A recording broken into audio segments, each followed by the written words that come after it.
I'm excited to chat with you because I've really been loving you on Yes, Chef. I'm curious, how did you find your way on the show? Were you truly recommended by somebody who found maybe this chef site that they were casting for somebody who really needed some mentoring? Yeah, so my good friend Brandon, he's also a front of the house manager at the Vintage. Um he knew that I had been applying for things like this and he saw it and he was like, "Hey, this is a pretty good opportunity for you." Um so I applied with him telling me about it and then he became my nominator. Um, did you see yourself sort of in the video that he was saying you sort of saw the flaws that you had in your in yourself? Yeah, the Angry Chef was something that we had been working on for some time actually. Um, I came up in Michelin starred restaurants, really fine dining restaurants where that was kind of just like normal. We dealt with it, so we kind of expected the people under us to be able to deal with it. And the way that the is changing, that's just not how it is anymore. So it's been like something I've been working on for probably the last 2 to 3 years. And then when I saw the concept of the show, I was just like, well, this goes along exactly what I'm trying to do. So it was a no-brainer to hop on the show. Walking in, were you familiar with any of the other chefs right away? No, I did not recognize any of them. Um, I did watch a lot of Top Chef to kind of prepare for it, just kind of, seeing what I should do, what I shouldn't do. Um, but I missed Katsuji season apparently. Did you do anything culinary wise to sort of prepare for it? Maybe practice doing certain techniques before jumping on? So I had one of my chef friends came over. He brought me like a mystery basket, if you will. And we made dinner out of it. It went pretty well, so I kind of just decided like I was gonna go into the show with the skills that I have now and kind of like hope that that was enough to pull me through. Okay, well, talking about Katsuji, right away, his strategy seemed to be with mess with the most people psychologically as possible. Yeah. Um, I don't think he touched on you too badly, or at least messed with you a little too much. I think his focus was mostly on Michelle. Uh, Yeah. did you sort of have like strategy meetings with him outside of that? Just be like, dude, it's a little harsh because people watching it were like a little startled by how aggressive he was with the messing with different chefs. Yeah. In the beginning of the season, him and I had a little bit of a relationship, or you could almost say that we were working together. Um, I enjoyed the way that he was because it helped me fly under the radar. My whole plan was not to show anyone the skills that I had until it was absolutely necessary. So, having Katsuji and Michelle just causing problems for the first 3 episodes really helped me out. Okay, when you started watching everyone first cook, who was someone you targeted as your biggest opponent? Yeah, from the first cook, you could tell that Lee was going to be a badass. Um, I kind of decided to try and make friends with Lee and kind of survive that way. Um, but Lee was definitely more of going to send the worst dish home. Doesn't matter if we're friends or not. Um, you know, Chef Emily, I think I said it in one episode, she scared the shit out of me. We have both worked for the same chef in our past. And once I found out that she worked with him, and then eventually like took his job, I was just like, yeah, she's legit. We got to watch out for her. Is there a dish you're most proud of the work you put into? Um, I mean, the duck dish is probably the one that I'm the most proud of. I was able to showcase my technical skill. Also, it was just like the dish that all the chefs also got to eat as well. So I was happy to put my best foot forward on that one. Okay, you cooked Spanish food for Jose Andres. you had to be in your head so much about that dish. What was going through your mind at that point?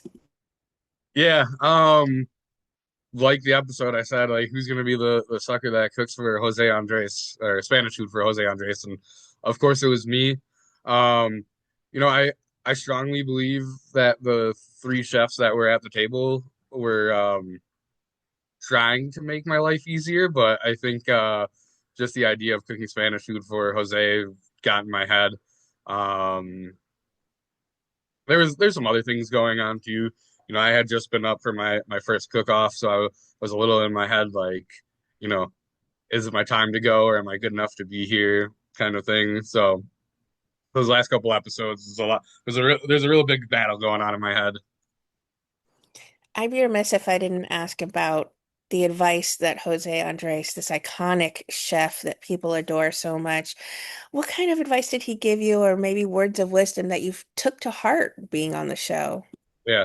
The one thing that sticks with me the most is one of the things that Jose kept saying to me towards the last couple of episodes. You know, he told me that I was playing it safe, which was never fun to hear. But he told me that I know and he knows that I can do better. And you know, just hearing that from the culinary icons gives you a lot of faith in yourself. All right, things got mixed up there at the end, and I felt so badly when it was only the four of you left, and there was only so many people who could go in the cook-off left. And now you have these three incredible chefs going into the finale. Is your money on Lee because he was so close with you? Yeah, I think Lee's the guy that I want to win this thing. I'm not sure if it ever like aired in the episodes at all, but Chef Lee and I wanted to be at the end together. So if I'm not there, I at least want to see him there. I need to ask about your friendship with Peter because you guys seem to become best friends. Yeah. So close to the end there. And, both of you had that fiery temper, but I think you were able to quell yours a little bit more quickly than he was. Is that because he's younger? Is it because you saw your former self in him? Yeah, I mean, just part of it is the life experience, you know. Back when I was 24, like Peter is, I was probably angrier than he was on the show. You know, I've punched things before. I've gone through all of it, but seeing Peter go through it kind of like grounded me a little bit and helped me realize like, you know, I want to help people get out of this mindset. So seeing Peter get angry actually calmed me down, as weird as that might be. It seems you guys have made lifelong friends from this, especially Peter. You guys even already had a cooking event together. You've teamed up for this. Do you have plans to work with any of the other chefs going forward for maybe an event like that? Yeah, so I had a great time hanging out with Peter. Peter was he stayed with me in Wisconsin for 5 days.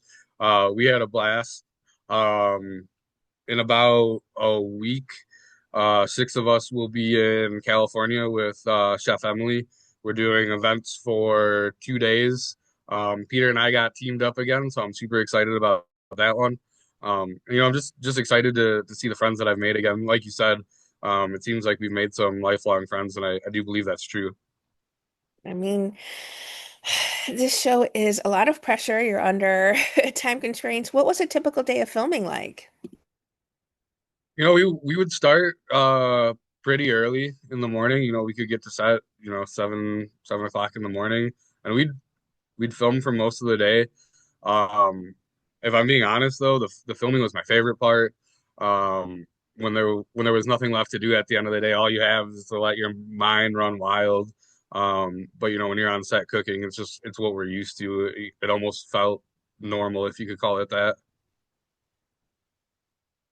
All right, the swoosh was your way of saying goodbye. It's your sort of Yes. a new signature for you, and I think that was a great way to sort of part. But we'll be seeing you, I believe, coming back to take part here in the finale this evening.